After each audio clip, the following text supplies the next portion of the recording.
Hey Mona, we are live.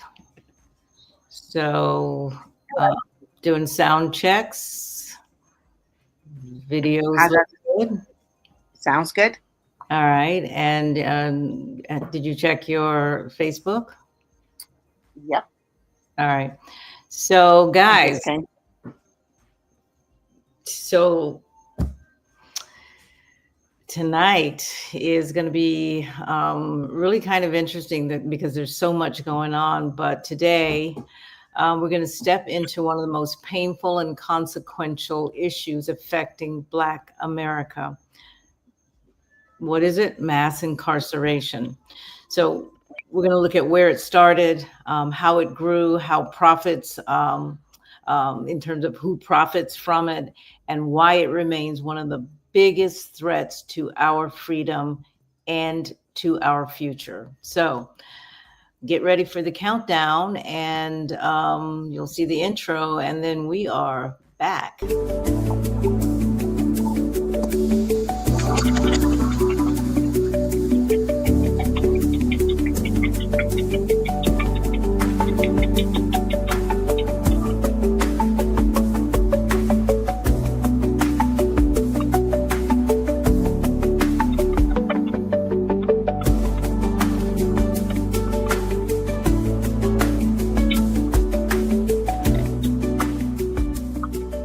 To the Black Independent, where we speak truth to power, unapologetically.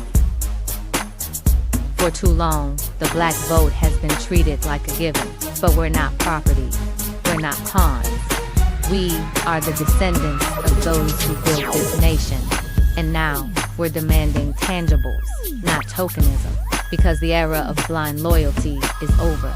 This is the Black Independent. Let's get to work. Let's get to work. All right. A lot So, of work to be done. every day that I wake up, I swear there is something in the news that reminds us that the work, especially for those of us over 60, the work is never really going to be done. And we have a responsibility. Yeah, particularly in this lifetime, and it's hard to believe that. I never would have thought that we still would be fighting this fight. Yeah. In my 20s, 30s, 40s. But by the time I got in my 50s, I realized that, yeah, It seems the same things over and over and over. It's as if a big portion of the country doesn't want to give up on something. And as soon as we think we've got it, we're right back where we started. it, So, it, it just has to be very, very stressful on us yeah, I think so. But you know as, what? as African Americans. Yes, we are going to talk mass incarceration tonight. But before we jump into today's discussion, I want to talk a little bit about something that's happening out there that kind of took a lot of folks by surprise. Yes, yes. Um, the MTG lady. I don't know. What do you think about it? I did a short video I put together, Hmm. and as of Friday, reports that confirmed that Marjorie Taylor Greene is resigning. And I was like, "What the heck?" Okay, I and thought I uh, thought it was a joke at yeah, I first. was home and I kept getting these notifications, and from Congress affecting January the 5th. And then we do know why that date is now, um, 2026. But look, I'm going to say she dug that hole for herself. And I saw the interview. I read the statement that she put out. I ain't buying it. No, I'm not buying it either. Mhm. Because while she continues to support the broader Republican platform, she has only split with Donald Trump on two major issues: his mishandling of the Epstein list and his stance on Israel. But folks, while we agree with that, bottom line is Marjorie Taylor Greene is not on your side. Right. And the fact that even with the Epstein files, because when he ran the first time, these things was coming up. People knew about it. She knew about it. When she got elected in 2020, I believe, Mm-hmm. she knew about it. She knew he was in it. Yep. I mean, she knew this stuff, and she was going along with it. Yep. Okay, until Trump labeled her traitor to the Republican Party. Right. She Let that is. resonate, because he said she is a traitor, and those are dog whistles to that group. There you They, go. and then all of the people who followed them, the QAnon people, the MIGA, and all of these people started Mm-hmm. probably harassing her. She said she was Right. getting death threats, and you got to even the Zionist people, And then she stood by him on January the 6th. She was one of the loudest and the biggest component. Mm-hmm. I put it together a little slideshow. It's not a video, but it's just look at her. She's in Congress with a big hat on, very disrespectful. Very, very, very. Very disrespectful. All she was talking about is Trans. LBG. Yes. And that's her little sidekick. Remember when she was going after Jasmine Crockett all the time? Mm-hmm. She's just an evil person to me, pushing a lot of hate. Yeah.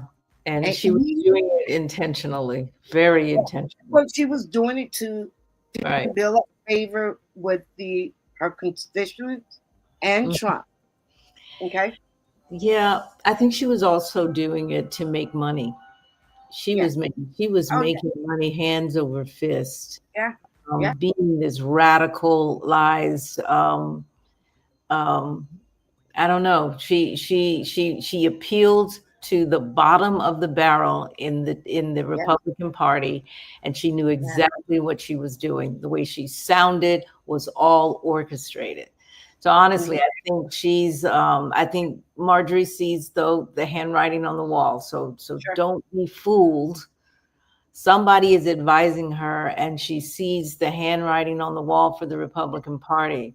The party is fracturing, it's losing momentum, and she's stepping out early to carve a new lane for herself. She's that calculating. Sure. Absolutely. And knowing her, this isn't a retirement. Nope. If you listen to the tone, she's gonna, get feedback, whatever feedback she gets from her people, but she knows her constituents right now are very unhappy. So it probably was good on her part, really, because they are going under to jump ship right now. But she is, in my opinion, repositioning herself. Yeah. But think about this. Because I remembered, and I had to do some research, when she went to run for Senate, and Trump said, "No, we don't think so. That's right. We don't think it would fit." And she wanted to run for governor, and he said the same thing. Plus, her and Laura Trump, all the stuff I've done for you, and his daughter-in-law, and that Laura Loomer, all of them had started falling out. They started dividing, right? And Trump wasn't really, she wasn't the go-to person anymore. Right. So I believe if he would have supported her to be any of those two positions, she would still be there pushing that hate. Because she doesn't give a goddamn about those women. She doesn't. Okay? And you remember the lady that sued Trump from she was a writer, I think, Carol something. Yeah, I remember her. Yes. And she just went after that woman so hard. Mm-hmm. She did. And again, it was all great. And she took him to court. She won. And she said it was all a lie. Constantly saying it was all a lie. Right. But it was performative. It was all performative. Yes. And so now it's really catching up with her. But here's why this matters. What is happening in the Republican Party, her resignation immediately creates a vacancy and reduces the Republican majority by one. Now, I think that's really Yes. important, and we need to pay attention to that. I would love to see more Republicans resign because if they want to stop the madness, that's what it's going to take, is to turn the House over through resignations to stop Trump, right? Maybe not resign. They could do, and they're not going to really fully come on board with the left, but they can do what's right. And Massey is doing that as well. Wait, But wait, wait, wait.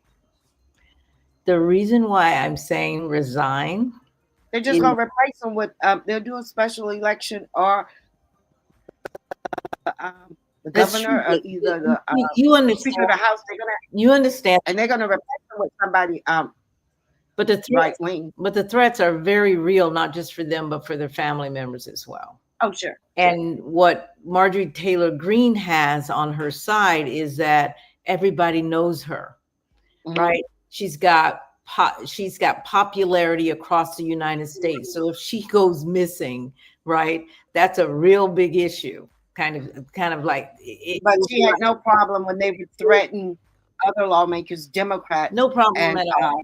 and the judges. She had no concern about Mhm. those people That's going true. missing or being killed. So I don't give a goddamn really So about all of a sudden, all of a sudden, Yeah. she is concerned and worried about her safety and the safety of others. But in her family, and but she you want know, us, and she want us to be concerned or Yeah. aware. yeah. Well, we was aware the first time he said called her a traitor. So Mhm. Yeah. But the fact that the House is so divided, this could really make the difference. One missing vote can change everything, because you Oh, can never tell yeah. how people will vote, especially if there's only a few that you need to turn over and not like 10 or what have you. But the budgets, the investigations, the rules, the votes, all of it. And symbolically, when one of Trump's most loyal defenders walk away, and that was MTG, excuse me, it signals a deeper fraction inside the party. So please, please make no mistake, the Republican Party is fracturing right now. It's This isn't divided. just a resignation. It's not just a resignation. It's a Yeah. political alarm bell, and we should pay attention to it. And I'm just hoping for more. Absolutely. Me too. I'm sitting back with the popcorns and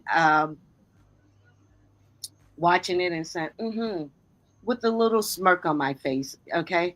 Yeah. Mhm. The whole party is dividing. So yeah.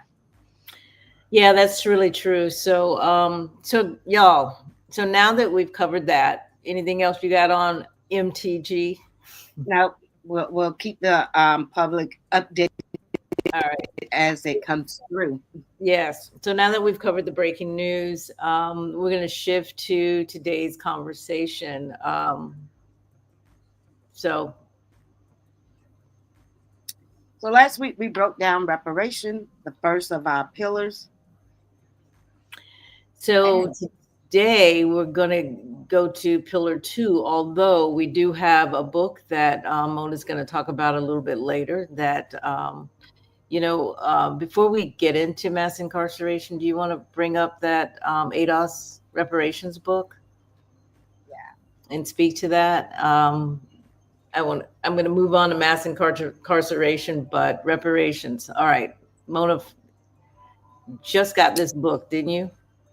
I did. It was part of a reading assignment, a book club, and it is very, very enlightening. I know a lot of people, particularly Black Americans, don't really think it's coming. It is coming, and it is due. Now, we just have to be ready and when it happens. But purchase the book this this Christmas holiday. I think it was like 10, 12. I know it was less than $20. And Hmm. it's a nice stocking stuffer. And we do have other books that we're going to be putting out that we think are great reads. If you want to see the video, that it was a town hall meeting last night, and it's called Adolf's Reparation Framework. You can find it on YouTube Hmm. and watch the replay. It was very good.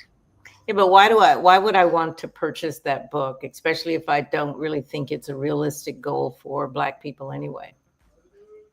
Well, it is a very realistic goal. It's about redressing what happened to us when we step foot on these shores. It is about what happened to our ancestors and why we're in the position we're in today because of slavery.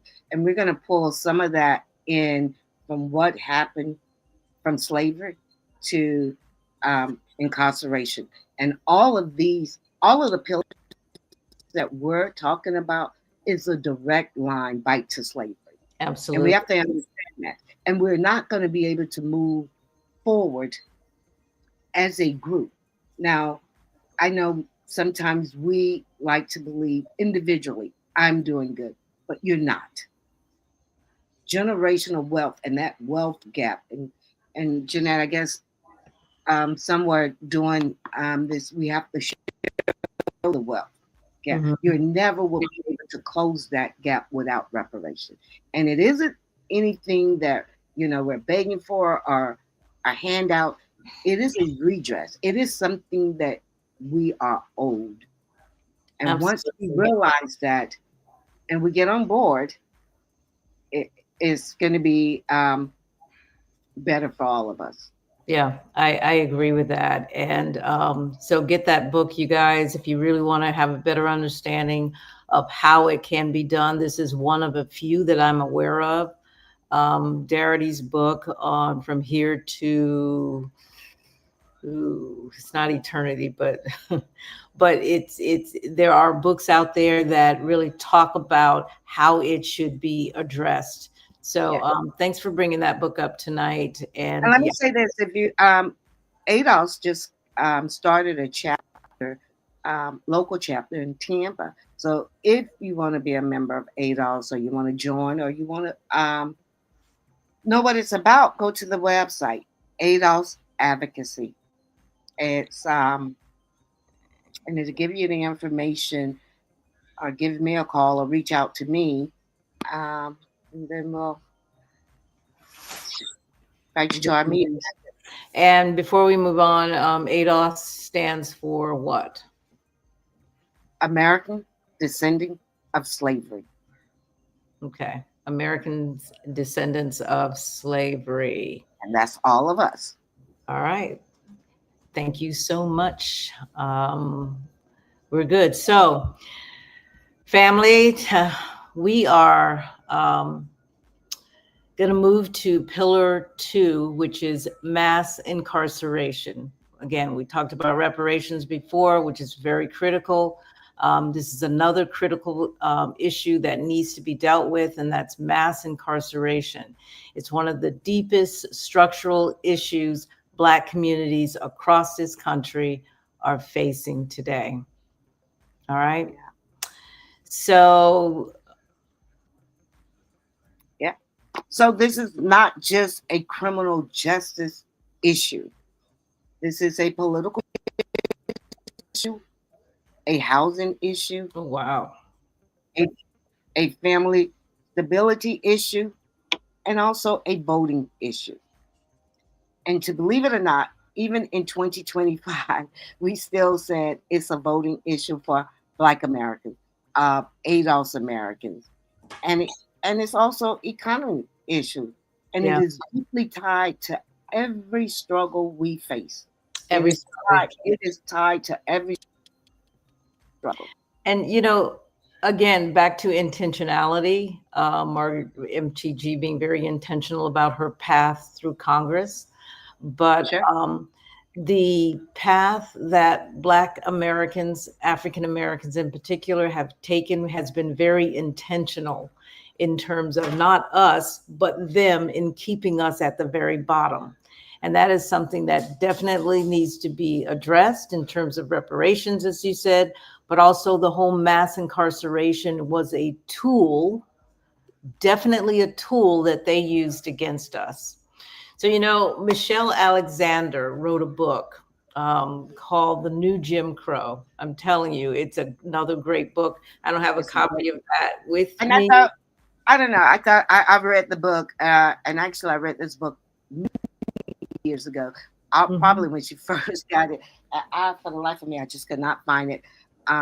But it is an excellent book. And It's a she's totally great book. And when I was writing my paper on sort of what's going on in the school system with Title I schools and Black children, I did a lot of um, uh, research from her perspective.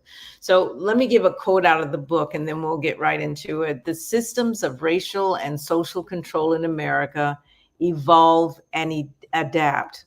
So the systems are there, but hmm they evolve and adapt. So slavery gave way to Jim Crow, hmm and Jim Crow gave way to mass incarceration. Now that was from Michelle Alexander with the new Jim Crow, and I got to tell you that that's deep, and it's hmm something that we absolutely must pay attention to. So let's start at the beginning. So mass incarceration didn't start with prisons. It started with slavery, folks. Think about that. Let that sink in. It started with slavery. After emancipation, Southern states immediately created the Black codes, right? And I'm just going to pause a little bit after each one because we need to really understand the timeline of how we got to where we are today with 2 million people in prison. So after emancipation, there was the Black codes. These were laws designed to criminalize. Now, look at what they were criminalizing: everyday Black life, everyday Black life. You stepped off the curb in the wrong way. You stopped on a curb and you just stood there for maybe 10 minutes. And this too stuff long. might have hmm happened back there in the day, but it happens today as well. Yes. You're standing in front of an apartment complex and somebody comes out and asks you why you're standing there, and they hmm call the cops when you will not give their name. These things are still happening today. So things like walking without proof of employment or vagrancy became attestable or arrestable, offenses. That's what happened then, right after emancipation. Y'all, that is what is happening today. And I don't understand, Jeanette, particularly after reading that book and not understanding, and our politicians, and then really talk about all politicians. I could see the right doing what they doing, but the Democrat, because we still see this kind of stuff going on right here today. Mhm. Last week at City Council, they wanted to now fine Ooh, um, oh, bikers what? bicycling, while I'm not going to say black, but it's going to be mostly, black. They call them gangs, Mhm. doing wheelies, doing what typically children do, right? Hmm. And Okay. I understand that we have to be extremely careful when Mhm. we put these type of laws in when it's dealing with our youth, Mhm. because they're never going to criminalize their youth.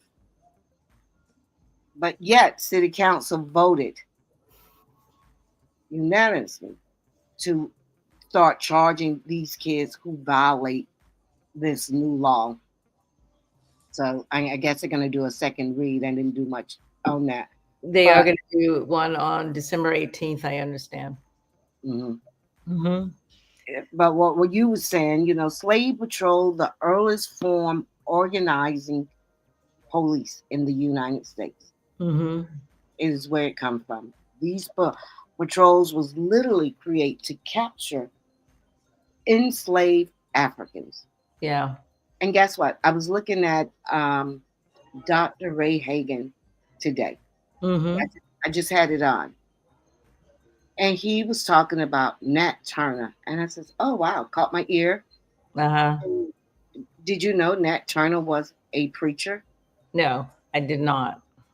Well, you do know what happened with Nat Turner, where he did went out and wanted to kill the slave owners, Slave right? owners, yeah. Uh-huh. And I mean, I can understand that. You have enslaved me. You have done all this stuff. He wasn't just going after any white person. He was going after certain white people. Mm-hmm. And he was killing slave owners in the name of the Lord. Because Mm-hmm. he said the Lord spoke to him to do that. And Mm-hmm. when we're hearing all of this, when I turn on my YouTube and I hear all these right wing, batshit crazy white nationalist preachers Yeah. who literally say in the Bible tells them that we should be slaves. One white guy, in the Bible, that Yeah. we should be beneath them. They really believe that stuff. So They do. I got believe that he believed that God spoke to him to go and kill white slave owners. But Dr. Ray Hagan, and I didn't get a chance to verify, he says that's how the slave patrol started. Because after he and his people, he organized men and women to go out and do um, the revolt. White people lost their minds and Yeah. they could not have this. And that's how the slave patrol. So it would be interesting. I'll dig into it later. But those same systems and mindsets was and is carried into our today policing. And that's the key. That's the key. That's the key. And it helps us to, if we understood where we come from, where slave patrols started or how it started and who it was intended for, what happened after emancipation, how it was carried throughout history, we would have a better understanding of what is happening with us today. And I think it's, it's one of the reasons why they don't want us to really understand and know the history, right? Sure, sure. So that's interesting about Nat Turner. Mhm. And And he's always been one of my heroes with, Satori, all these people. And but I was going to say something, but he did say he was a preacher though. yeah, yeah. And by the way, on that book on reparations, Kevin Beckham put it in the chat that the ADOS Foundation, I guess you can get the book right off the site. You could probably join on the site, or how does one join? Did he say we could get it off the site? Well, I don't know. He has ADOS Foundation. Okay. Right? Either off the site or and if it's on the site, it'd be better to get it off the site. I I got mine off of Amazon. Mm-hmm. I don't know. Okay. Yeah. So yeah. So, and then this is when the 13th Amendment, if we just kind of move on, the 13th Amendment loophole, ratified in 1865, according to the National Archives. That's where the 13th Amendment loophole comes in play. Sure. Get this, you guys. The 13th Amendment had a loophole for you. It was really designed for you. It abolished slavery. Yes, it did. Except as a punishment for crime. That line turned prisons into plantations, or the new plantations. Suddenly, that's why the Black codes came into play, because they had to have some way to arrest Black bodies, get them into the prisons so that they could come back and work on those plantations for free. And Mhm. that happened for a very, very long time. Mhm. Worked on the railroads, the fields, all of that. It's For free. for free. And then the slave owners, the plantation owners did not even have to like take care of them and feed them anymore. So this was like, this was pay dirt for them. They loved it. So, and I said for a very long time, but guess what? That stuff is still happening today. Hmm. Alligator, Alcatraz. That stuff is still happening today. It has not changed. The 13th Amendment allows you to be arrested. That's why white people are so quick to call the cops when you are standing around or driving around in places where they think you do not belong. Hmm. And it's so funny, right? Because this stuff has gone down from generation to generation. You will have to think it's in their bloodline.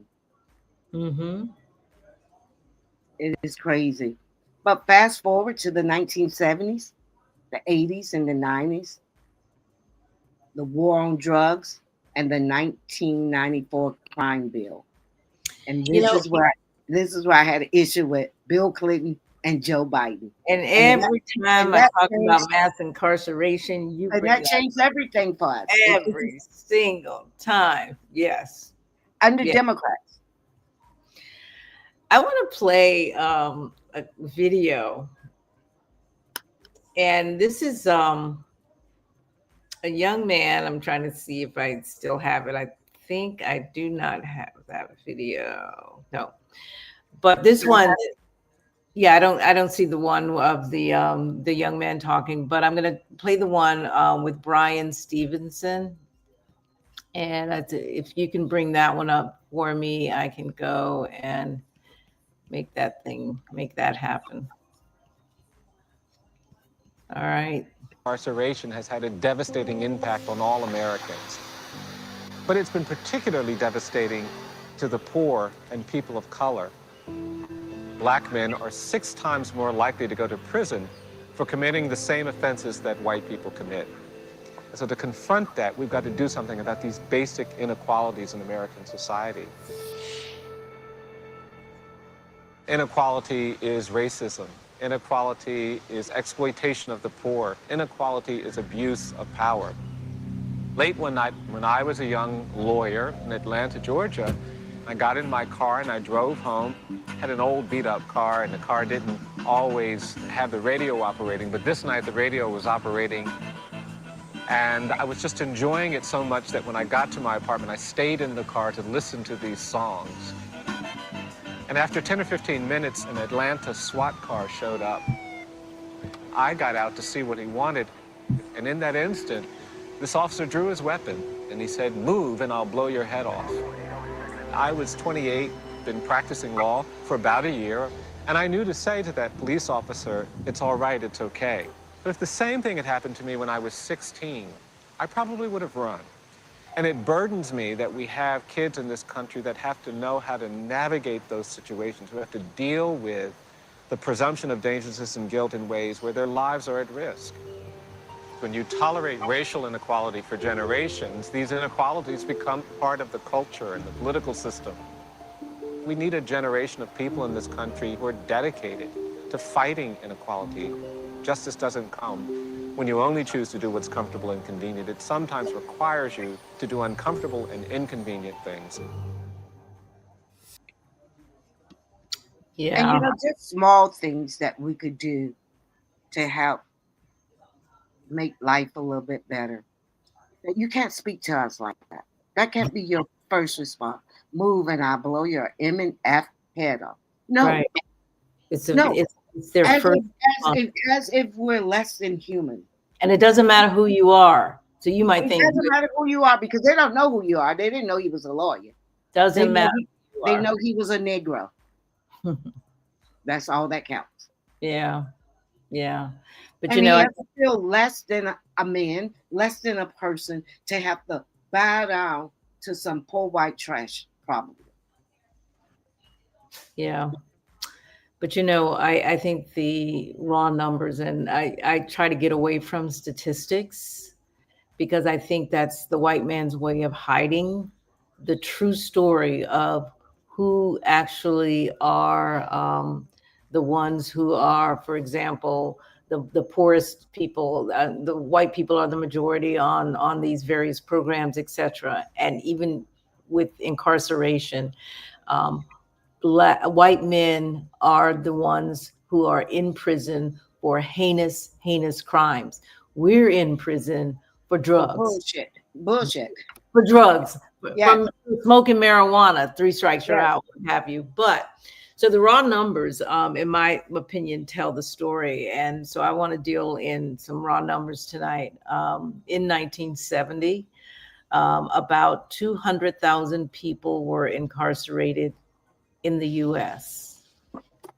Get this, today we're past 2 million. 2 million. We are past 2 million. And this is according to the Bureau of Justice Statistics, right? Come on now. And that's just simply crazy because they started building all these new prisons, Mm-hmm. and then they wasn't filling them, and they start suing the states because we built this. You promised to give us people, but we can make it's just a money thing. But Black Americans are about what 13% of the population. Yep. Only 13% of the population, Uh-huh.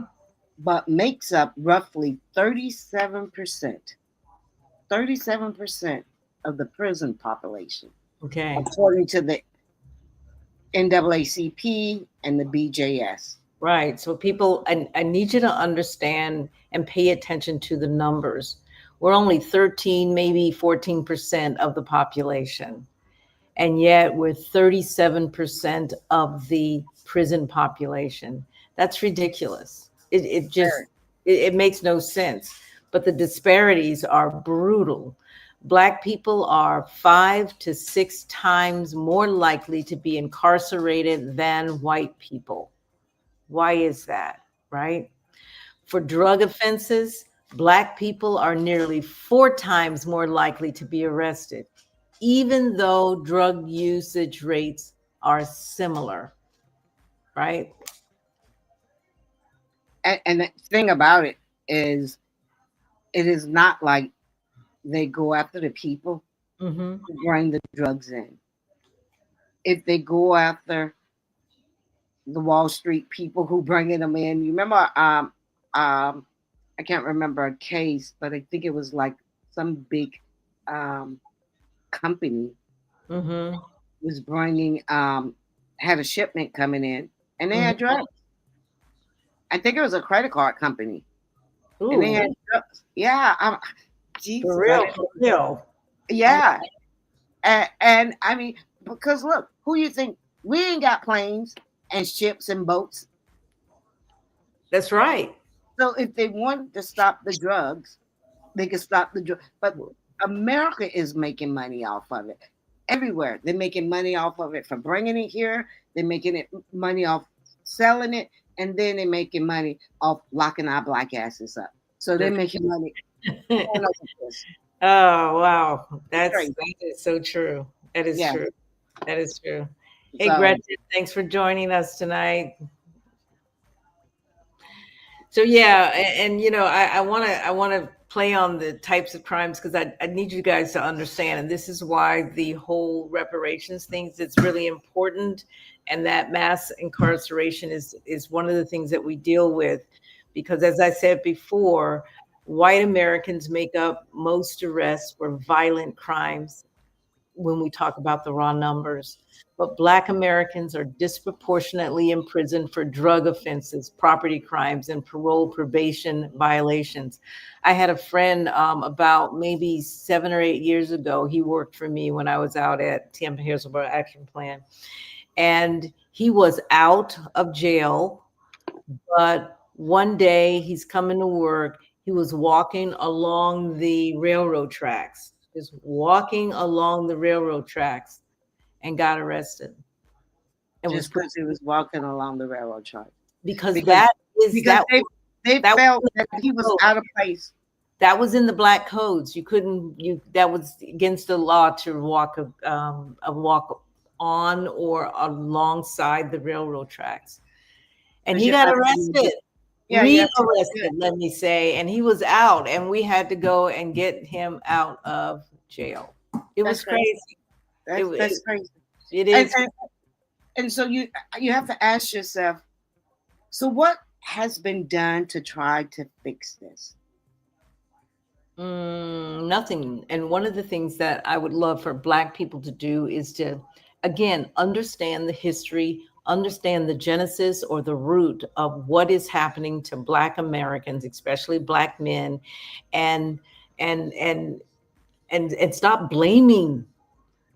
We blame the brothers for being arrested for stuff, Oh, but sure. that Yeah, yeah. they have been targeted and placed in jail because of what you said. There's money to be made by white America.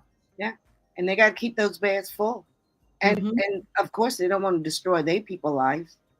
Exactly, exactly. So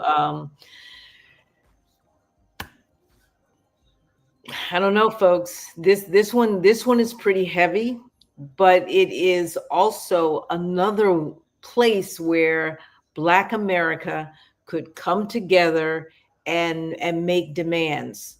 Mm-hmm. Reparations, pillar one. Mm-hmm. Pillar two is mass incarceration. We like to talk about, Black people really don't know what they want, blah, blah, blah, blah, blah. But we can be clear Now on we know exactly what we want. reparations, Mm-hmm. mass incarceration. Those are Mm-hmm. two things that we could focus on to get resolution for. Sure. 2 million people, 200 from 200,000 in the 70s to 2 million. That's crazy. Yeah. And of all the countries, the United States imprisons more than any other country in the world. Mm-hmm. It's big business. You can bet that. It is big business. And you know why? Because we're the only country or the country with the largest melting pot. Because It's true. it's the way for them to make money, but they have more black and browns that they could throw in prison to make the money. Yeah. Because when I think it was Connie, I can't remember what group it was with, but Connie Burton. Oh, Jeanette, it was at 5508. They showed a Yep. movie streaming. Uh, Wait, I all the remember, different I remember departments. we used to do that. I loved that. Yes, all the different departments, how they made money from the prison system. Even Yeah. small towns, if they close down the Yeah. prisons, then the poor white people ain't got no money, ain't got a job. I think it was called, the movie was 13th or something like Yes, that. 13. Yes, I thought that was probably one of the best things that we did was yes, movie viewing and yes, discussions after the panel discussions yes. after. Oh, that was so good. Hats off to Connie Burton and all of those who participated in that. See, as soon as you brought it up, I knew exactly what you were saying. It was like, oh yeah, we So need it just more of came that. to me that this whole system is about money. Yeah. And it's not about us making money. It's about us being commodities for them, Well, that's how we started. We Yeah. came over here as commodities. Okay. And the fact that's how we started almost 400 years, and we're still there today. So, I have another, and this was supposed to be a visual, but I'm going to say it because Michelle Alexander in that book, The New Jim Crow. So if you're going to get it, that's the book. That's the book to read over the holidays. Mass incarceration is not simply a system of crime control. It is a system of social control. Think about that. Mm-hmm. Yeah. Because all of this has been socially architected. Yeah. And it has worked very well. Hmm. So you've got at the federal level. Uh, Even when they say stuff like that wasn't the intended outcome, it absolutely is, particularly when if you say that wasn't the intended outcome, but yet you don't do anything to reverse it. right, right. Or if it wasn't the intended outcome and you feel some kind of way, when we requested Biden to let all non um, criminals out of prison, Yeah. because like you say, most of them there for drugs or guns or something, but they haven't did anything violent. The violent ones are the It's serial it's, killer group. it's the other people. It's these ones shooting up the schools, shooting up the churches, Yeah, shooting up the the serial killer group. yeah, and they're all the pedophiles. Those people need to stay in prison. Oh my Yes, God. You know what we just said? We just said mass school shootings. We just said serial killings. We just said pedophiles. Come on. yeah, That's not black. no, and that's some That serious is stuff. not black. That's these people killing up their whole goddamn families. Are Mhm. you kidding me? But they will paint the narrative, and this is why I don't let anyone tell me who we are and definitely who I am. Right? Mhm. Um, Particularly when I go on Facebook here lately. Every Mhm. time I go on Facebook, I'm Mhm. seeing not one, not two, three, four, five white Mhm. preachers, white teachers, and now some women's, quite a bit Mhm. of women, pedophiles and messing with little kids. Yeah. I mean, like even these women, it's just something I saw earlier today. Yeah. Um, a grown ass woman having sex with an 11-year-old child, Yeah. and that's sick. Do you remember that? It was maybe 20 years ago. Yep. A teacher. She was blonde. She was Uh, young. she But she got was pregnant from the boy. right. Right. There was a young blonde girl that they did not put in prison because they thought she was too pretty. Yes, I remember that. That was like St. Pete Clearwater somewhere because that was Right. low. Yes. Let me say that one more time. She Mm-hmm. did not. They put her on house arrest Mm-hmm. Because because they they said she thought couldn't survive. she was too pretty and she would not survive in Mm-hmm. prison with those, I'm going to say, black women. Right, right, right. So prison was for you Yeah, and people that look like you. yeah. And I think still today, folks believe prison is for black folks True. and now brown folks. But the Mm-hmm. original intent was prison is for you because they needed that labor right after the emancipation. They needed labor and they had to find out ways because of the 13th Amendment loophole. If I put you in prison, you are a slave. Sure. And it's still working today. That's all I'm saying. And I believe that is where Project 2025, I don't even want to say the Trump administration because he's following Heritage Foundation, what have you. That is where they're trying to go. They're trying to take it back to prison labor being the workforce for those menial tasks again. They do work already for pennies, let me say, Mm-hmm. but they really want to take it back to that way, and they want to build a workforce from the prison labor. Sure. But at the federal level, Mona, the Fair Sentencing Act of 2010 was signed by President Barack Obama. It was originally pushed by a bipartisan coalition and civil rights groups. Now, what that did was it reduced the crack versus powder cocaine disparity, but it was still unequal, right? So Absolutely. there's been some movement by various presidents to try to mitigate the unequal treatment of black and whites for, in this case, cocaine, which they were using cocaine and never going to prison, and we were going to prison for crack in large numbers. Well, see, here's when I just said, when they realized the disparity, they didn't go inside and let the people out. No. Help them build their life back up. Help them get their Money, money, families money. Go and ahead. help them get their families back together. They did Mhm. not do that, and they did not do that under a Democrat, under two Democrat presidents. And I would have to say to the people, the Black Caucus, and the people that was in Washington at the time when that law came down, who the hell thought that was fair? Mhm. Why didn't they push back? And they did. When you look back at it, they did say something, but Clinton kept pushing for something. I mean, I want fighters, and You want fighters in your politicians. Is that what I you're want saying? fighters in my politicians, and I want people to look out for my best interest, and I want what's fair across the board. I don't want anything special.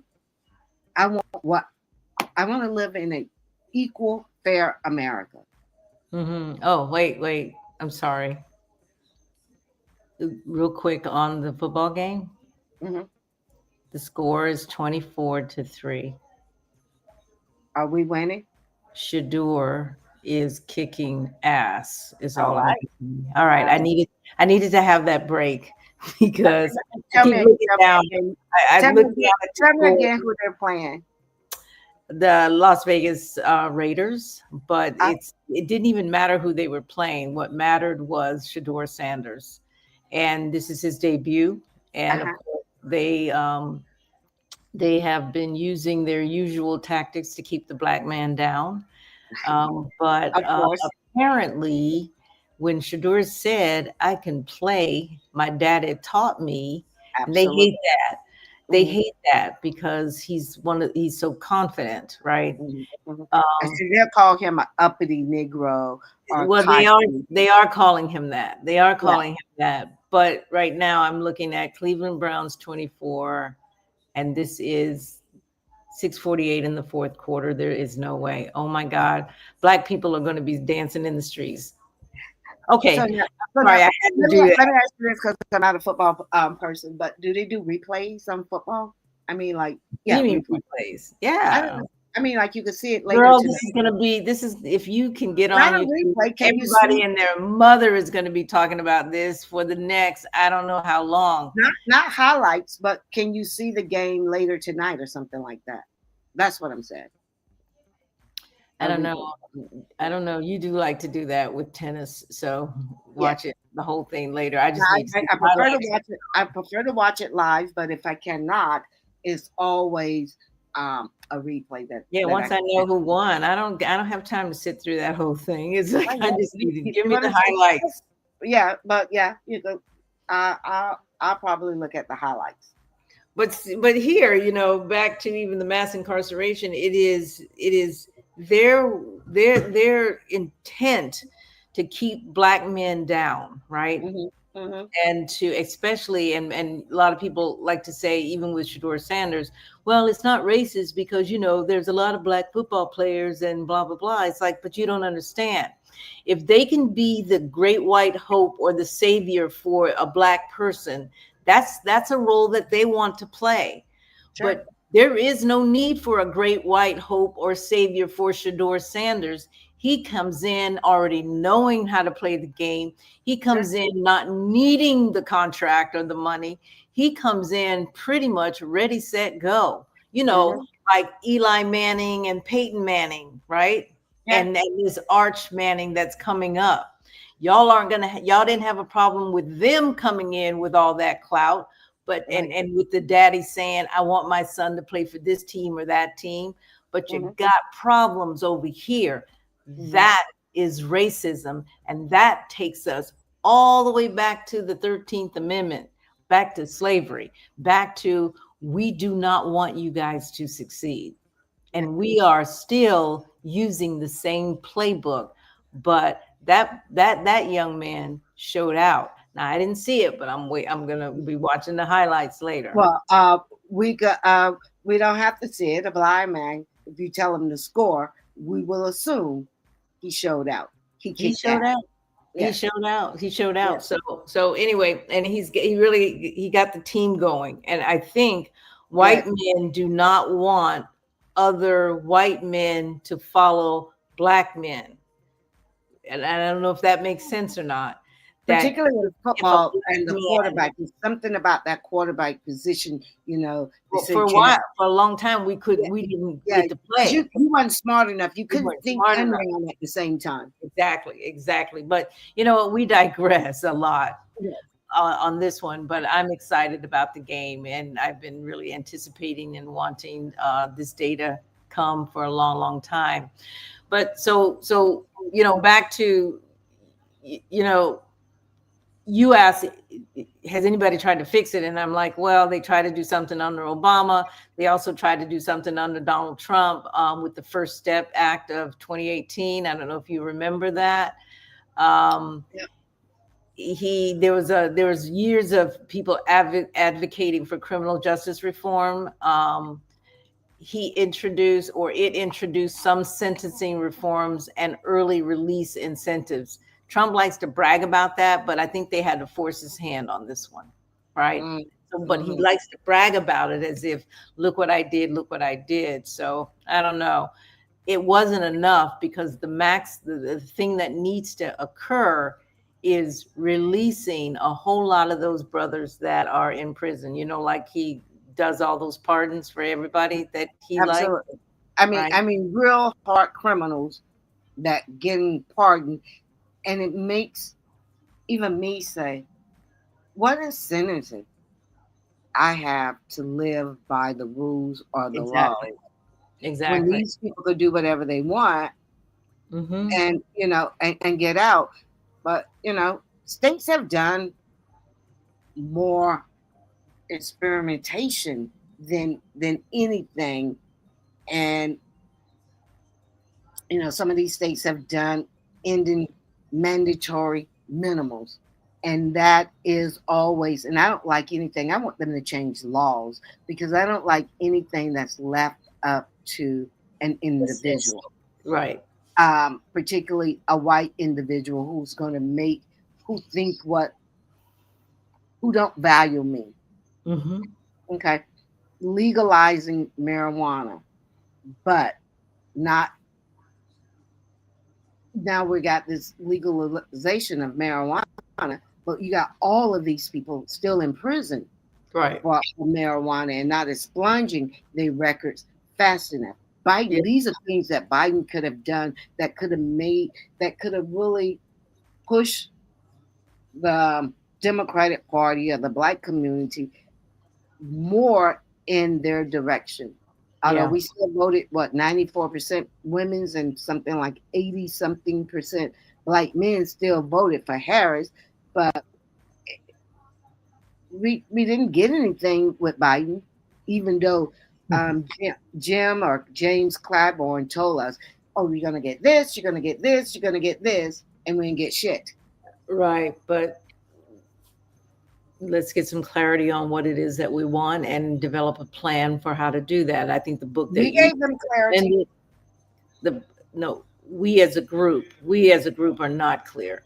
ADOS is a very small group, and there are others that are also doing the work and really, but not everybody agrees in even reparations. That's even a discussion. Not everybody agrees that a lot of these people should be released. That's even a discussion. You don't think everybody in our community agreed with that? Because I do believe that one Are of you our saying biggest things, the black community? Because we're looking at the black community, and yeah, if they are released, then what, right? well, they have to be released with conditions. They have to be released with helping them get back on their feet, housing, money, Okay. job So security. released Yes, with a plan, released with repair, yes, released with a whole understanding of how a community can receive them and not yes. villainize them. It's kind of like when the vets came home from Vietnam. It's like you really have to develop a plan as to how to reintegrate back into society. And I don't know that the Black community is ready to do those types of things because we think I used to be a human resources professional, right? Mhm. Um, it's and if any of them came to get a job with where I was, it was like, no, sorry, can't do it. We need to be prepared ourselves to receive folks back into the community, but repair for them also should have some kind of monetary value. Absolutely. And there But should listen, be, we should hold the government responsible. It's the government who got them in that position. Um, yeah, I don't see yeah, how this could be an issue. I want these people, and look, when Biden was running in 2020, our main thing was the George Floyd bill, right? mhm, And he didn't want to do it, even if he would have only done it for 4 years. He kept saying stupid shit because I realize now when these people don't want to do something, he kept saying, "Oh, I was trying to reach across the aisle." The Republicans would, no, you had the House and the Senate. You had what you asked us for. We gave you what you asked for, but now you're going to renege on what we want. That yeah, was one of the things that it was a big thing that we wanted as well. You know, yeah, because I don't want to have to tell my nephews, nieces, and daughter how to interact with the goddamn police. I don't want to do that. I know, They're already nice, respectable but kids. that's a generational lesson that I we know teach. that we're passing down, and we're passing this trauma down from, because I can remember Jeanette. Every time I talk about it, I get so mad. When my brother was getting ready to go to college, Yep. he was 18 years old. He was driving from here to Ohio by himself. Mm-hmm. And my grandmother, she was just, oh my God, she was just, and she kept saying, when the cops pull you over, if you get pulled over, have the wallet sitting right there already, not in your pocket. When Pin have into your hand keeping like this. you. And I remember 11 and 1 o'clock, have your hand. And we kept saying, oh, Assy, because we call it Assy. This is the 80s. Things isn't like it was when you was growing up. And lo and behold, it's worse. It is worse. It doesn't change though. Even if you say it's worse, the messaging does not change. It doesn't. And It does not change. just like generational wealth goes from one generation to another, so does generational trauma. And Yes. we have to teach ourselves And how to generational function. generational poverty from one thing, and the trauma, all of this stuff. And Absolutely. whether we believe it or not, all of us have some form of this trauma from slavery. Hmm. We We do. we do. We do. I was talking to I was like, today is Sunday. I was talking to Brenda Allen, and she used a term the other day because she bought some honey, and I delivered her to her house. Um, she, We're gonna do the commercial right after this one. I was going to say, could you like throw a commercial up? But Yeah. she started talking to me about post traumatic slave syndrome, Oh yeah. PTSD, and It's a real thing. It's a real thing. it's a very real thing, and we need to talk about it more because, as you said, all of us have suffered from post-traumatic slave syndrome Yes. in this country. And Yes. even Black immigrants that have come in, they recognize there's something very different about the way that we are functioning, right? Because the colonization has been done in our minds, in our heads. For Mm-hmm. them, it was the land. But for Yes. us, it was here. They had to Chattel, colonize the mind. chattel slavery was something horrific, Hmm. and it was different. Right. And And that so, is why yeah, we have to have reparation. right. Dr. Joy, I can't think of her name, but DeGruy. yes, Hmm. yes, she does a very good, She's awesome. she's awesome. She's Yep. awesome. Yep. That's another book. Yes, right. Or you can find her on YouTube as well. Post-traumatic slave. I think she coined that phrase, as a matter of fact. Yes, yes. All right, we're going to take a break for our first commercial. Yes. From the Seedful Kids After School Garden Program in Tampa comes local honey inspired by young gardeners and the gardens they grow. Our 3rd and 4th graders learn math, science, and teamwork while exploring nature. Favorites like chocolate honey, Madagascar vanilla bean, cinnamon, and orange blossom are among 24 unique blends that customers can't stop talking about. Each one raw, natural, and locally sourced. When you buy Seafood Kids honey, your purchase supports a local nonprofit organization that helps students. So this Christmas season, shop local and support young minds blossoming in our Tampa gardens. Order at www.cbexchange.org. The link will also be in our description. It's definitely a stocking stuffer, folks. And It's an excellent stocking stuffer. and for those who are already ordering, thank you. The kids at Edison and Sulphur Springs appreciate it. Yes. So I don't know. I got another quote from Michelle Alexander. Today, there are more African Americans under correctional control in prison, jail, and or probation than were enslaved in 1850. So in 1850, I don't know if there's 2 million. So there had to be around somewhere around 4. I'm thinking that when we were emancipated, it was around 4 million, right? So in 1850, and that was 15 years later. So in 1850, there had to be just under around 2 million slaves, because at some point they started breeding us women. They were breeding their slaves. They were still smuggling some of us in. You want to talk about human trafficking? Right. You want to talk about human trafficking? Right. Even when it became illegal because they stopped the transatlantic slave trade, they began, you know what? We're going to breed them. And even some of the white plantation owner women had black men, impregnate them, right? Especially if their husbands died, so that they could create their own workforce on their land. Now, I've never heard that one before. I can send you some of the stories. How could a white woman have a interracial baby? What did she do? What did the people say if she comes up pregnant and her husband? Her husband is, she hid it, concealed it, had the baby, and then the kids. So a bunch of mulatto children are running around, but it's also, these are slaves of the plantation at that point. So they were breeding and creating their own slave. This is what I'm saying. The minds of these people. And when you said sex trafficking, we see all that bloodline from the beginning all the way to now, right? Because they were raping young girls, slave girls.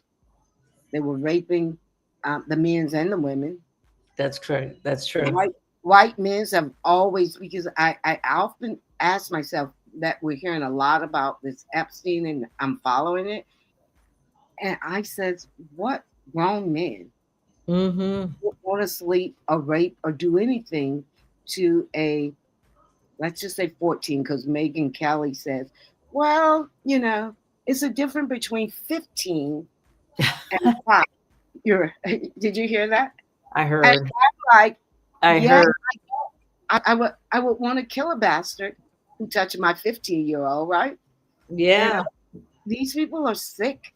But if you think about it, in Project 2025, they want to change the age of consent, the age to go work, and all of this stuff. And Absolutely. Then I said that then it really wouldn't be rape or pedophile if these grown men, for some reason, start sleeping with 13, 14-year-old girls. That is correct. They want to make that legal. And I'm like, what is white women doing to push back against this? Because this is y'all problem. This is your problem to solve. It is white women's problem to get your goddamn children and husband in line. Yeah. That's their problem. But Because they've never and been it's able an to get epidemic. their husbands in. It But is it is they, it is an epidemic when they've your never been husband able rape to get your their your husband. husband can rape your daughter while you're Right. in the house and you can't say anything. That's right. But their husbands were raping their slaves while you were in the house and you couldn't say anything. There's Yeah, a yeah. I dependence guess there. yes. There's a dependence there that has been handed down generationally, which makes it difficult for white women to detach themselves from white men. They're protectors. They're protectors, But at even some point, though they are they treated. are the people who nurtured the young boy. They are the person who give life to the young boy. They are the ones who should speak life, morals, ethic. The first teacher has to be the mother. So you're trying to tell me they couldn't break this cycle? Okay, but there's a reason why John Wayne and all these real tough, rough, whatever. So there is an image in America for the white man that he has got to be able to portray, whether he is born in a masculine way or not. He's at least got to fake that. And many have faked it for years until they're like, what the heck? I'm going to be trans. I'm going to be gay. I'm going to be whatever else.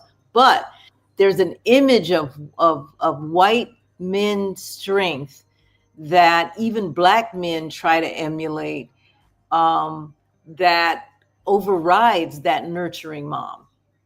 Okay, but do they think it's strength? I mean, I just can't really see Yeah. a grown ass man thinking I just saw something on Facebook and this white guy, he was nice and buff, looked like he, worked out. Mm-hmm. But you was caught with 13-year-olds. I'm like, dude, Mm-hmm. how could you stand up upright with your chest out? That's something wimpy to me. That's not manly. But think about it. And I wrote a post on this one time. There's a secrecy within the white community, and they all know it, but they don't tell, right? And now we know it. Because I mean, I didn't think it was this bad to all this stuff just keep coming out. And that's exactly it, because the finger has always been pointed at you as the pedophiles, you as the rapists, you as the one that we should all be afraid of, right? Yeah. And Yes. all the time it was actually them, and Them. white women who live in those homes knew this, right? Yes. But now it's out in the open. So did you hear this case? I think I saw it yesterday. And I saw it again today. Two white boys from Texas was making up some plans to go to Haiti to kill the men's, rape the women's, and I'm like, oh, I didn't read the detail, but I saw that. And I was like, yeah, you're not your ancestors. This would never happen, dude. The people would have been finding you piece by piece everywhere. But see, again, that John Wayne mentality that I am the one that is in control, and that's why we're in the position we are today. Because as white people become the minority, and they do not want black or brown people to rule the United States. The United States was for them. It was not for, it's a white country as far as they're concerned, even though the indigenous were here already. Right, so that's what I'm saying. It's not their goddamn country. But they truly believe that this country, they fought for it, they conquered it, it's theirs, right? Mm-hmm. And the men are the ones who are the protectors that are supposed to make this happen. So I'm saying to you, we need to wake up. We got to wake up. We got to wake up. We need to wake up, because the intention is because these people are organizing to re-enslave you. Yes, in essence, they're back on code. They know how to hold it, and I don't know what we're doing. I don't know what we're doing to push back, organize, Right. and educate our our our our people. Right. I think Because we're living like we all gonna be okay come 2026. I keep saying to You people, know, this is not life as usual. right? This is not, I watch people riding their bikes, and I was in the store the other day and people were just shopping as if next year is not going to be a real financial crunch for most people. And I'm like, oh man, this is not life as usual, but you're Mhm. not paying attention. So Project 2025 says they're going to have a hard line. They're going to draw a really hard line on federal policing. We're already seeing Trump reposition the military, and he's trying to get to the police, but the police isn't federal, so he has to kind of override a lot of the black mayors in these towns. He's Uh-huh. already moving in that direction. There's going to be a hard line drawn on policing, which means we could be going back to the black codes where you can't stand on a corner, or you can't quit a job, or you can't whatever, or you'll end up in alligator Alcatraz. I'm just saying, I don't know. But recriminalizing certain drug offenses, Mhm. some things that are pretty much okay, like even medical marijuana. Mhm. You get caught with it, you're out. But and a lot of these states' rights will go by the wayside. Expanding federal powers to arrest protesters. Protest? What? You want to protest? Ain't gonna Yeah, happen because yeah. you can be Trump arrested. already had that in. A lot of people are afraid to do it. They're already moving in that direction. So I need for people to really understand that we are going to lose a lot of rights that you thought you had. And as a black person, it will even be more intense, right? Mhm. Increasing privatization of the prisons. So these will not be public, they will definitely be private, and weakening civil rights enforcement. And that's already happening now, that your affirmative action, your DEI, your any kind of protections that you thought you had, you do not have any longer, or you will not have any longer. And I think it is not business as usual.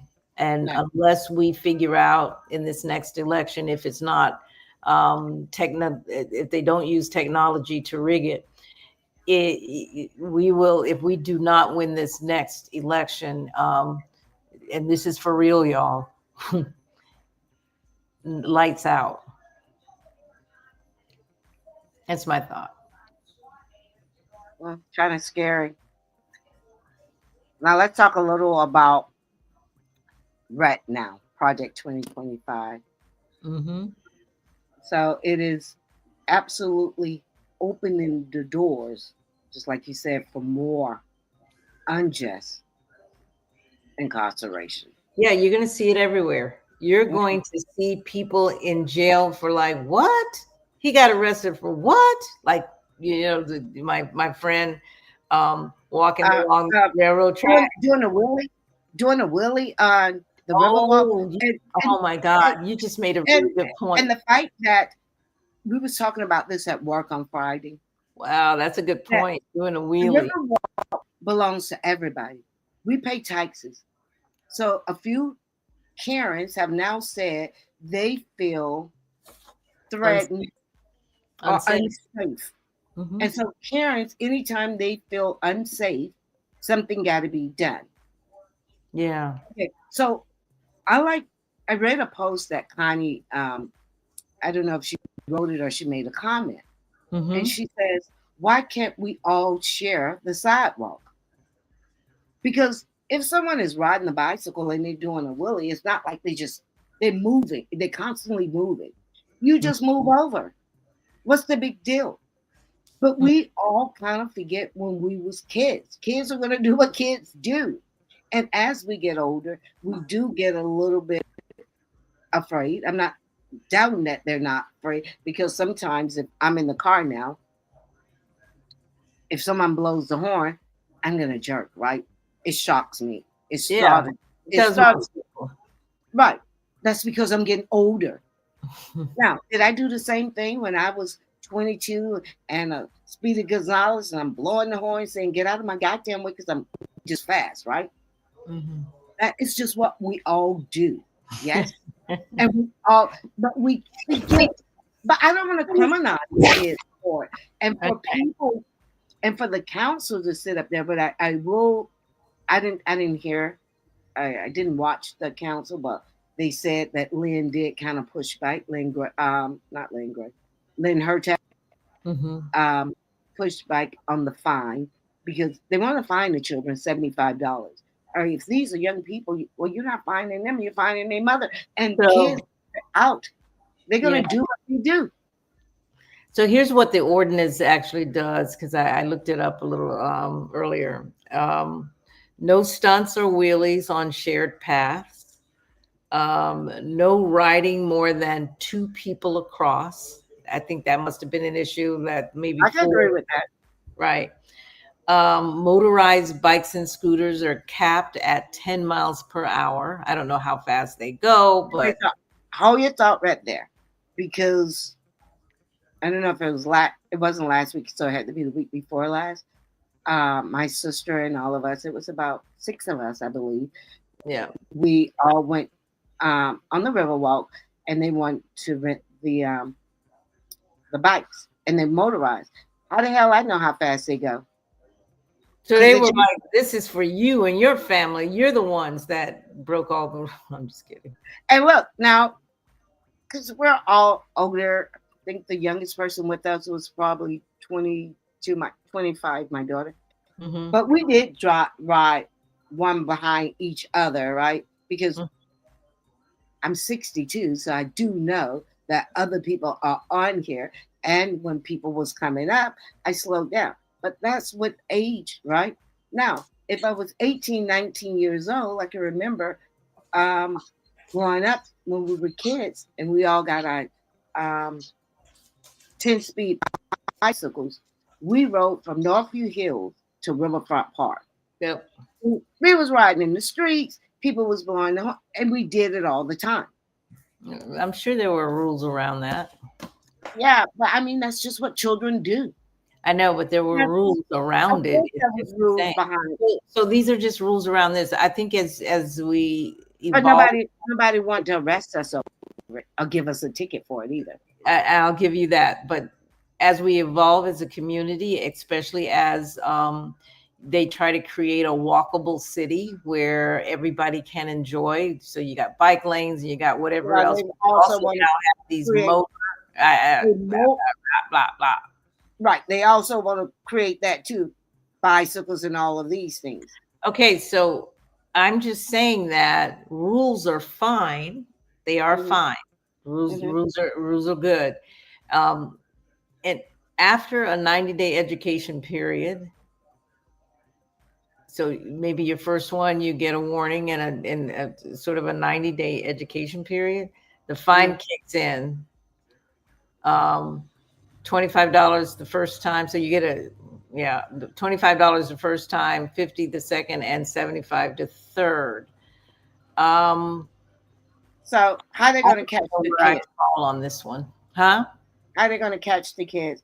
That's just going to create more harm, in my opinion, because the police now is going to have to chase the kids to check. Hopefully they're not Karen saying, "Okay, I'm going to take your license on your little moped thing." I don't know. I don't know how they're going to catch it. I don't know, but I know that there's an issue, and people are comparing it to biking while black. Mm-hmm. I don't know if that comparison is, you know, Well, line. it is definitely up there in it. Listen, I'm down on the Riverwalk. I'm down there at least once a month, if not twice, right? Hmm. Now, I've never seen the issue. I'm not saying that it isn't an issue, right? I'm just saying I've never noticed an issue. But what do you want the children to do? Because I can remember maybe 2 years ago. Mm-hmm. I was in Ybor. It was at night. Mm-hmm. And I mean, it could have been like, I don't want to exaggerate, but like hundreds of kids on bicycles, mopeds that just swarmed the street. Scared the heck. They just came from nowhere. Right. And you literally just had to stop and let them do what they were going to do. Yeah. And it took them a few minutes. I didn't have an issue with it. You have kids down there um, rollerblading. What do you want the children to do? Isn't the city for everybody, the young and the young at It heart? is. It is for everybody. I think there needs to be rules in place, and then people just need to respect the rules. I don't have Kids an is issue. never going to respect those rules. Kids, do you? I don't have an issue with wheelies. I don't know. There are big bike groups that might come. See, I don't have an issue. I've walked Bayshore and I've walked um, the Riverwalk, and to me, this is a non-issue. But This is not apparently, an issue. I've never seen the issue. Have you seen the it problem? is an issue for some. And I'm just hoping, as we talked earlier about the black codes and being criminalized for just living life, this could go under that, being criminalized for just living life freely on a bike doing a wheelie, and suddenly I owe $75 because I can't stop doing wheelies. I don't Because know. because that's what kids do.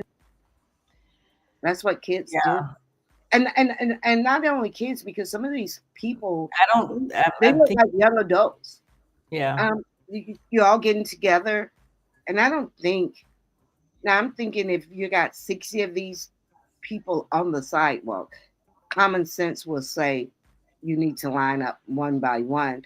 But all of the people want to show off what they could do. Sometimes on 40th Street, I see the guys that live maybe two streets to the east of me. Yeah. Whatever it was They, in they, terms of they roll up their motorcycles like that. yeah, yeah, but that's kind of dangerous too on a It's road. very dangerous, but they have no fear. I know, but if they're doing that on the road while we're driving our kids to school or whatever else, And that's then they're not doing it on the road because when I look out, they know they make sure no cars are coming because they want to live too. okay, but it's the same psychology as doing it on the river walk, right? Mhm. So I'm just saying, just for us, let's think that through before we go comparing that to biking while black. And somebody said, and I don't know who said this, was if they were serious, even with the biking while black, police would have stopped and then given people, their budget would have included a bunch of bike lights, and they would have given it to them and said, okay, now put the bike lights on and blah, blah, blah, blah, blah. But they didn't do I that. They, remember them doing that one time. I do remember okay. when somebody got hit on Hillsborough. Um, they used to give out the lights, but I don't think the lights are the problem. Well, Um, that is what the biking while black was about, wasn't it? You didn't have lights on. Right. Yes. Right. And they did do that because so maybe it was under the NAACP. Yes. But I'm saying I Okay. don't think that's the issue now. But here's the thing. Well, now it's How do because we people know, are feeling how do we unsafe. know this is going to be? Here's an issue where I have. How do we know this law will be, tickets will be given fairly? So here's where I would have. Because That's good. it's left up to the, and by time we get ready to do a review of how many tickets, we'll see how unjust that was. Because Yeah. I Mom, don't even think there's that many black kids that's down there doing that. I'm assuming they mostly probably white and brown. I would agree with that because I'm So, like, I don't so know a it lot might of be a black people. non-issue for us, but I just think it's a problem to be trying to stop the kids. Yeah, I just think it's a non-issue. But I did watch a video where Maniscalco said he's getting hundreds of calls and complaints, and I'm like, I would like to see proof of 100 calls. who is They calling and love, complaining about right? that? How are Yeah. you getting 100 calls? Now he's exaggerating. Yeah, yeah. So I'm gonna because it's So we're kind of running out of time. So I would like to talk about how do we shift to the future as we talk about mass incarceration. What do we have to look to with regard to how we solve this problem with so many of our Black brothers and sisters incarcerated? Um, President Biden issued pardons for federal marijuana possession offenses and encouraged states to follow suit. And I remember talking to you about this before, and you were like nothing happened, nobody did anything, but this did not release the people from federal prison because most marijuana convictions are at the state level, and he has no control over the state. So what can be done is the question, because even though he made that promise that he would and did, that not many people were impacted because state is what holds a lot of our brothers and sisters in prison Sure. for marijuana charges. Um, And the fight that he wanted to give us that little bullshit release on the federal because he wasn't gonna. He knew that he could not. I believe correct. put the George Ford They always know. into place. They always know that Mm. but they think that the majority won't know, and then he gets the sort of credit for doing something that really isn't very much. Um, so what can be done in mandatory minimum sentencing entirely in cash bail? And I know that has been a discussion forever. In fact, Mhm. that restore full voting rights to all returning citizens, and the Republicans are going to be like, hell no. Um, and federal expungement for marijuana and low-level drug offenses. Yes, yes, yes. Increased investment in diversion programs and community-based sentencing. I absolutely agree. There needs to be a major budget for that. Independent oversight of police and prosecutors, definitely. So I would say a lot of that is somewhat in place. And every time we make a step forward, not a half a step forward, they push it back um, 3 steps backwards. Yeah. So, from a political standpoint, as Black Americans, Mm-hmm. electing the right prosecutors, judges, legislation, Yep. our governor, is the only way we're going to be able to reduce mass incarceration here locally, right? Because when I was working with FRRC, they told us, well, if you get this many petitions signed, then you could get it on the ballot to vote. Well, we went and got the petition signed because I don't think they thought we were going to be able to do it. We were Right. able to get the petition signed. We Mhm. was able to get it on the ballot to be able to vote, and it got passed. Well, these goddamn evil white people, I tell you what, this man comes back and say, yeah, well, we're not going to give it to you because till you pay off all your fines, even though Yeah, you're not. I remember that. Okay, so they threw another roadblock. Yeah. Well, Desmond, I got this book up here somewhere. I just that's it. Desmond says, okay, we're going to figure out another way.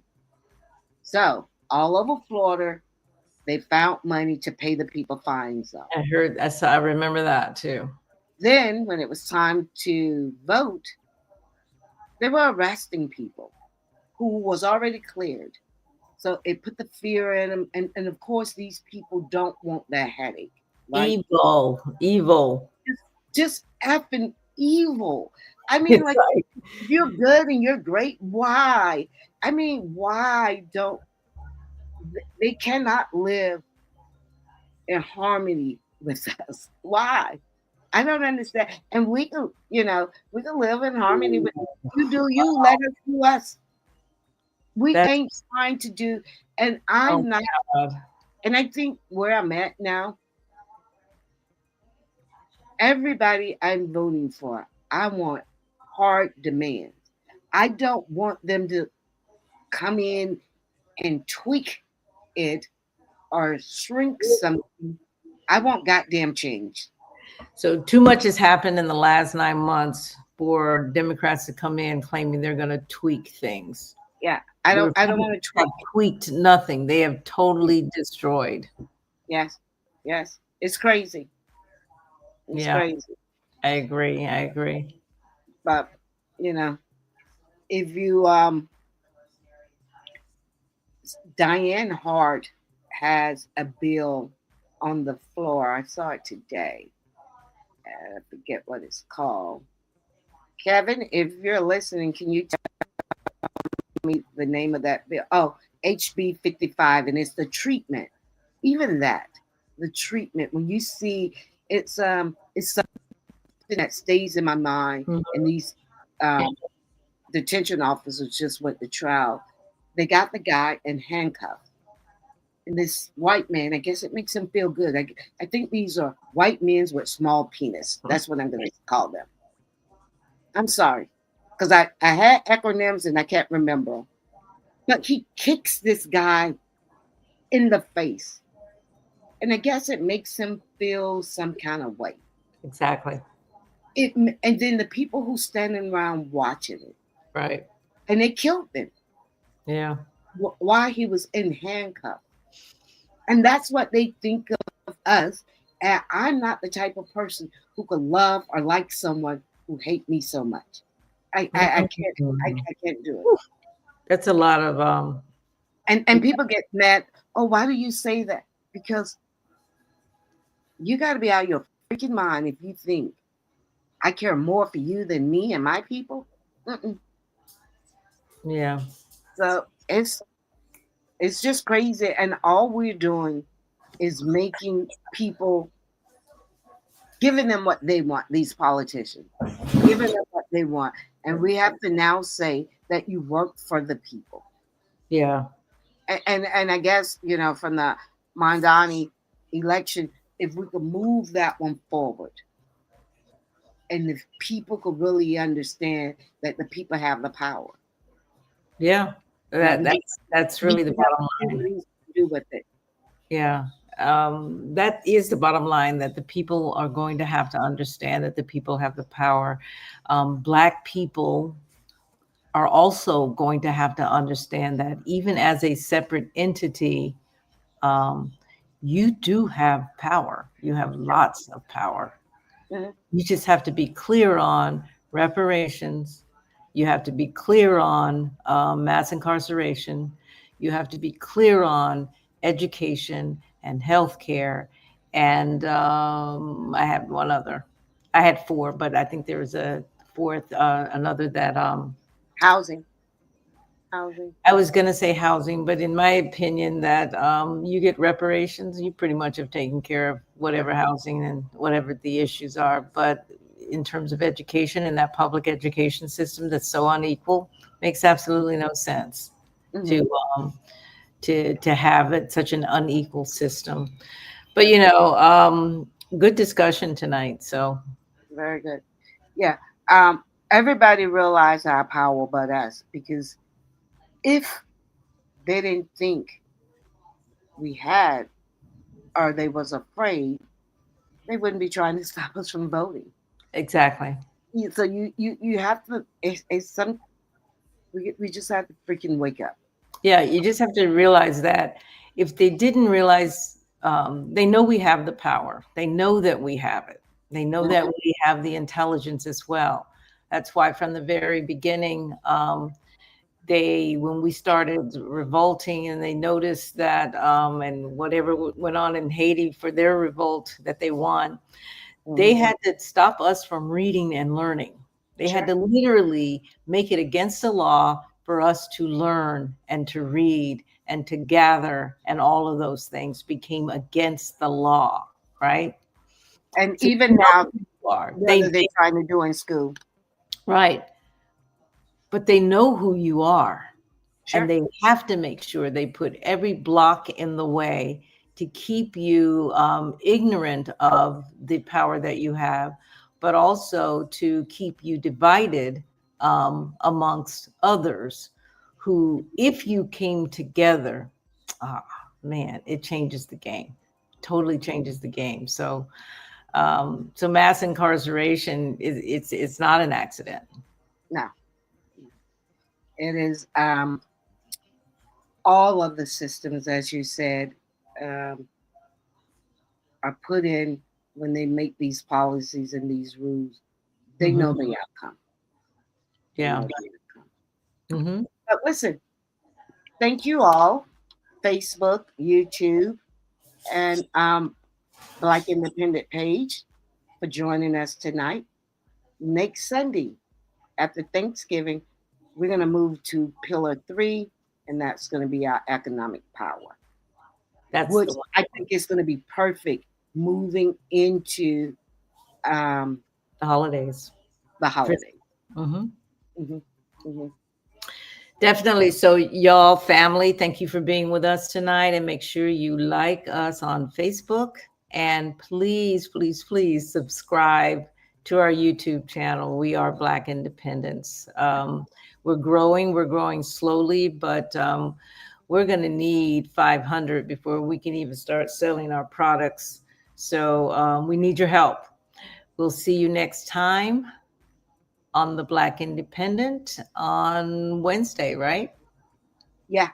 What's today? Sunday? Yes, Wednesday. Yeah. Well, Wednesday, Sunday we can do, as you said, we'll do the economics, but on Wednesday we can do something else local, something that's really hot. Yeah, only because most of our viewers, although most of our viewers probably not cooks, are going to be doing the cooking. So I don't know. We probably should do it right before because Black Friday hit. But I don't know if these people are going to be. We're doing it on Wednesday, and if you even want to talk about Thanksgiving and what, no, we don't want to dog out Thanksgiving. People need to have that turkey the next day. It's like I'm not a big Thanksgiving person, although I am celebrating it with my family. Yeah, we're not either. All this program BS and everything. I tried to get the family to do something different this year. Like seafood. I wanted crab shalala, and somebody else wanted tacos, but we got outvoted, so we're doing a traditional. We do the traditional, but we also have seafood for those of us who are pescatarians or vegetarians. That's kind of like what I wanted, and but Yeah. We got outvoted, so maybe Christmas that we'll do it then. All right. So we will see you guys on Thanksgiving Eve. Hopefully you'll tune in to us with whatever it is we're going to talk about. Maybe we'll do a cooking thing showing them how I make my sweet potato pies. All right. So before we leave, we're going to end with a commercial. And from there, we will end the stream. All right. Want to bring up a commercial? Yeah, thank you. Our final commercial. Whether it's a relationship that's draining you or just feeling like you're not where you want to be, we've all been through that. Dr. Ellen Huff's got 2 books that can help you navigate through that. When the Mask Comes Off is real, talking about what it's like being in a toxic relationship, the red flags you ignore, and how to finally step out and get back to you. Then, I Choose to Be Victorious is all about shifting from the broken place to a stronger, more empowered version of yourself. It's about choosing a new story, no matter where you've been. Both of these books are for anyone ready to break free, heal, and start living on their own terms. It's not about where you start, it's about where you choose to go next. Make sure you check out those 2 books in our link in description. We highly recommend.